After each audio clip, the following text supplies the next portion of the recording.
If I am asked to pick a verse that summarizes the entire gospel, without a second thought, I would choose this one. Blessed are the poor in spirit, for theirs is the kingdom of heaven. Moreover, as a religious who has professed the vows of poverty, chastity, and obedience, I can testify that this particular verse is the bedrock of my vowed life. It is spiritual poverty that enables one to profess with all of his heart, Christ is everything for me. Spiritual poverty is the price that one has to pay to possess the greatest of all the riches in this whole universe, Christ Himself. What a paradox! The greatest and the most valuable treasure being attained through a poverty.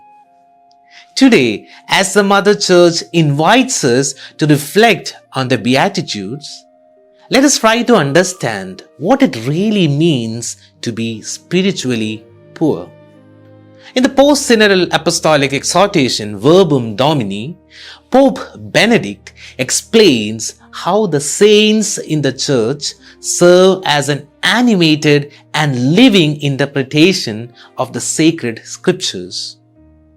He says, every saint is like a ray of light streaming forth from the Word of God. More than solid commentaries and scholarly homilies, the lives of saints can be of great help to comprehend and assimilate the Word of God. One saint who will greatly help us comprehend the depth and breadth of the first Beatitude is none other than Saint Therese of Lisieux. No doubt, her whole life revolved around the precept of spiritual poverty, which we identify today as her little way, the doctrine of spiritual childhood, etc. She found great joy in recognizing her nothingness and complete powerlessness before God. Through this, she tautly relied on God with a childlike trust. She was most certain that everything good in her came from God alone, and her only possession was her sins. Once, one of the novices in the convent approached Saint Therese with great frustration and discouragement, sharing her spiritual struggles and failures. The novice was too obsessed with the virtues that she was yet to acquire. Saint Therese corrected her with a poignant and poetic reply. You want to climb the mountain to meet God at the height of virtues, but He is waiting for you in the fertile valley of humility. He is eagerly waiting to meet you at the valley of your weaknesses.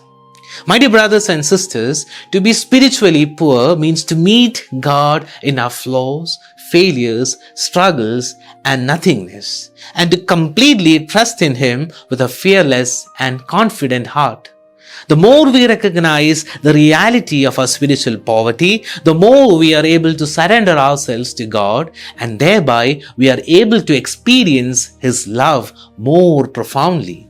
To realize and experience the infinite love of God, if this is the crux of Christianity, spiritual poverty is what paves the way for the same. But how often do we get this most fundamental Christian precept wrong? Just like the Pharisee who paraded his spiritual riches and achievements before God, we often act in ways that are contrary to the most fundamental aspects of Christian life: humility before God and recognition of the truth that we are desperately in need of His grace. Let us acknowledge our nothingness before God and experience His power being made perfect in our weaknesses. God bless us all.